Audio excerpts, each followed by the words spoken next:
Hello everyone and welcome back to my channel. आज का हमारा टॉपिक है अबाउट ग्लोब्स एंड मैप्स। ये इस टॉपिक का इस सीरीज़ का फर्स्ट पार्ट है।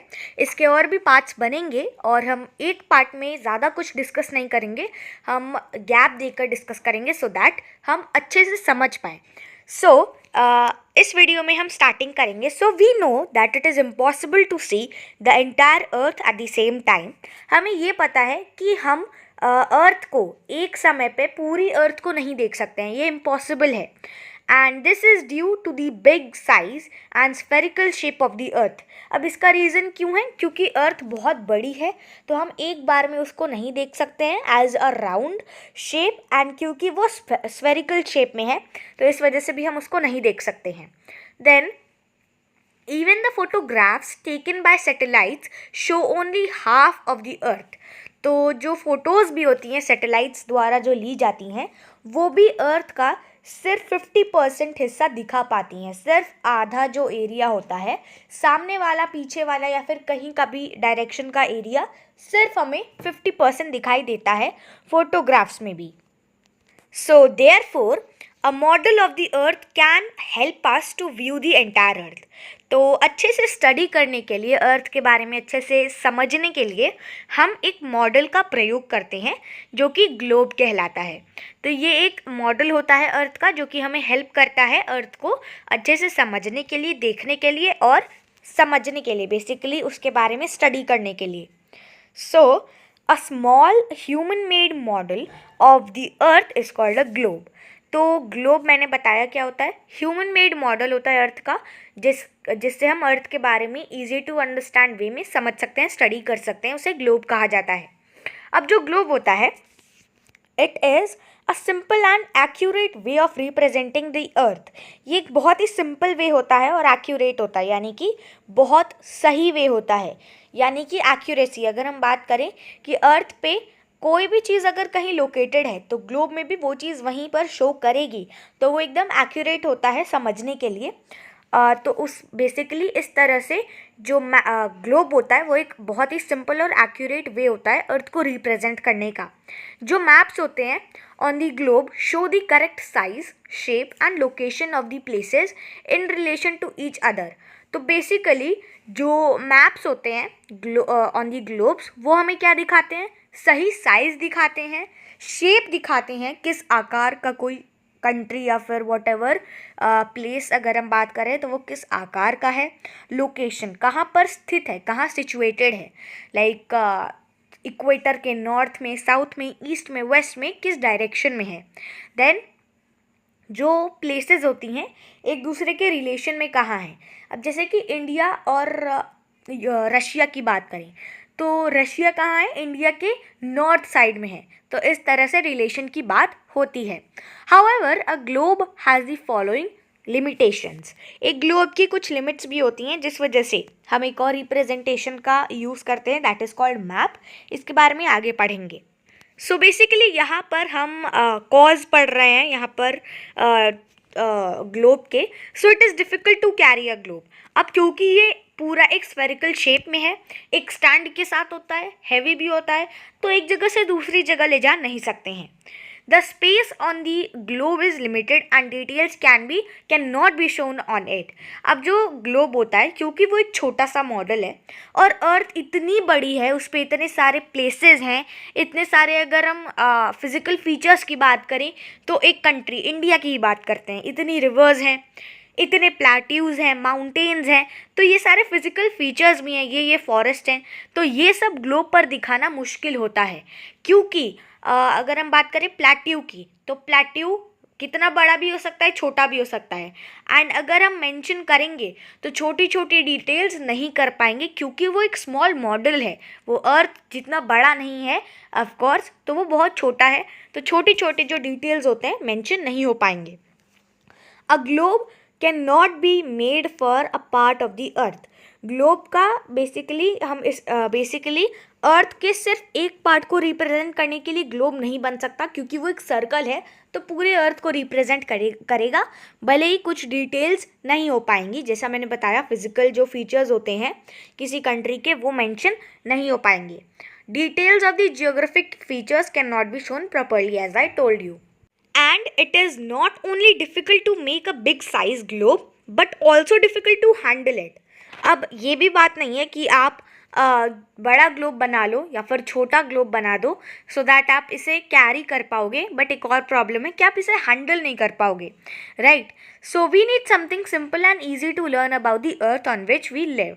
तो हमें इससे भी और कोई सिंपल तरीका चाहिए, सिंपल चीज़ चाहिए जिससे कि हम अर्थ के बारे में अच्छे से समझ सकते हैं. सो इसलिए we need maps drawn on a flat surface. अब इसलिए हमें मैप्स की आवश्यकता पड़ती है जो कि एक फ्लैट सरफेस पेपर पर ड्रॉ होता है. तो आप क्या कर सकते हो, मैप लिया, 4 बार में फोल्ड किया, पॉकेट में डाला एंड कहीं भी कैरी कर लो. So map is must like more accurate than globes. So ये हम बोल सकते हैं कि मैप एक बेटर वे है अर्थ के बारे में समझने का. लेकिन अब मैप की भी कुछ लिमिट्स हैं, कुछ कमियां हैं जो कि ग्लोब में पूरी होती हैं. अब जैसे कि however it is not easy to draw maps on a flat surface. as I told you, हमारी अर्थ का शेप क्या है, स्फेयर है. अब अगर आप एक ग्लोब लो एंड ग्लोब को कट करो एंड अगर आप उसे एक सरफेस पर बिछाओ, ऐसे एक सरफेस पर बिछाओ, तो वो पूरा एक रेक्टेंगल नहीं बनेगा, यहाँ पर गैप्स होंगे, राइट.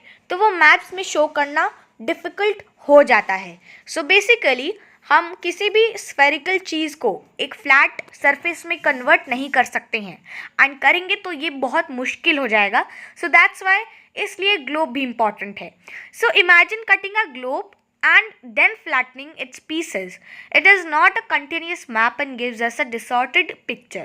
तो basically अभी जो मैंने बताया वही यहाँ पर डिस्कस हो रहा है. It is not possible to make a correct map from a curved surface. जैसा मैंने बताया कि स्फेरिकल शेप जो होता है, स्फेयर यानी कि बॉल की तरह, आप एक प्लास्टिक की बॉल लेना एंड उसे कट करना एंड देन आप ट्राई करना उसे फ्लैट सरफेस पे बिछाने के लिए, तो आप नहीं कर पाओगे. And thus we have developed some methods for drawing maps on flat surface. Try to cover a ball with a sheet of paper without making folds. You will be not able to do it. अब हम एक और तरीके से समझ सकते हैं. आप एक बॉल लो और एक शीट ऑफ पेपर लो, एक पेपर लो वाइट कलर का और वॉट एवर शीट, आप कोई भी शीट ले लो एंड उसे कवर करो, एक बॉल के चारों तरफ उसे लपेट दो यानी कि कवर करो एंड ट्राई करो कि कोई भी फोल्ड ना आए. तो आप नहीं कर पाओगे. आप जब तक उसमें फोल्ड नहीं लाओगे आप उसे कवर कर ही नहीं पाओगे. सो यही चीज़ हम फेस करते हैं जब हम फ्लैट सरफेस को, स्फेरिकल सरफेस को एक मैप के एक फ्लैट सरफेस पर बिछाते हैं. So try to cover a ball with a sheet of paper without making folds and you will not be able to do it. The same problem is faced when the spherical surface or shape of the earth is represented on a flat paper. तो वही मैंने बताया कि बहुत मुश्किल हो जाएगा. A map is the representation of the earth as a whole, a part of it. तो मैप क्या होता है, रिप्रेजेंटेशन होता है अर्थ का, ग्लोब की तरह ही होता है, लेकिन आप उसका एक होल भी ले सकते हो, पूरे वर्ल्ड मैप भी आता है, या फिर एक पार्ट भी ले सकते हो, कंट्री वाइज भी आता है जैसे कि India map. So drawn to a scale on a flat surface. अब ये स्केलिंग के हिसाब से चलता है. So although less accurate than a globe, a map is more useful. जो मैप होता है वो ग्लोब से कम एक्यूरेट होता है क्योंकि ग्लोब में आपको ज़्यादा आइडिया पड़ेगा क्योंकि ग्लोब एक मॉडल है, राइट. मैप एक मॉडल नहीं है, ग्लोब एक मॉडल है.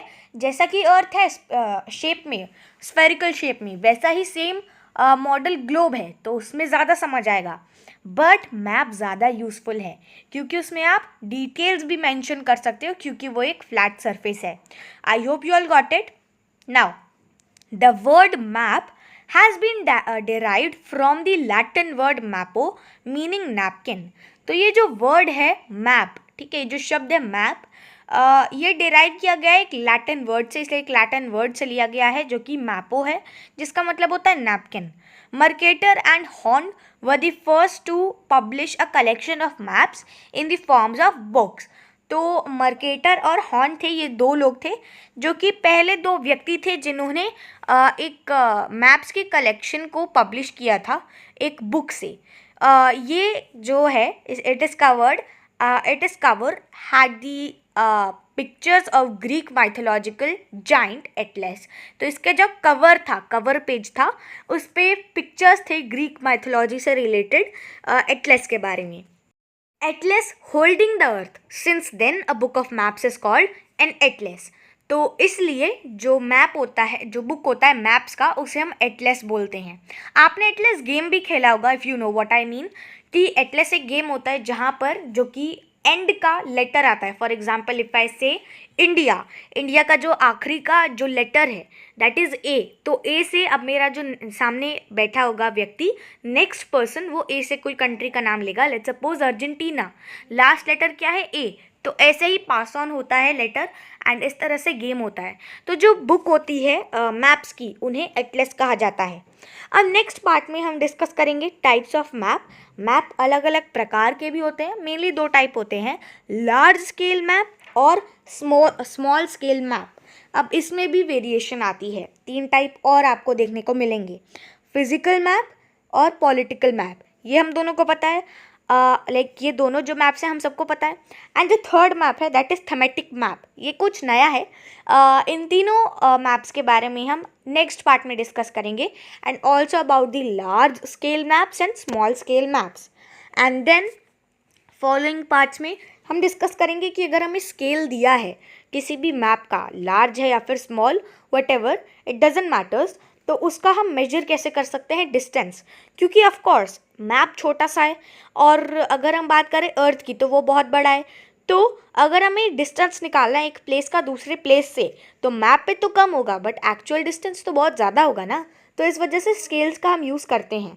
तो वही मेजर कैसे करते हैं डिस्टेंस, वो डिस्कस करेंगे नाउ।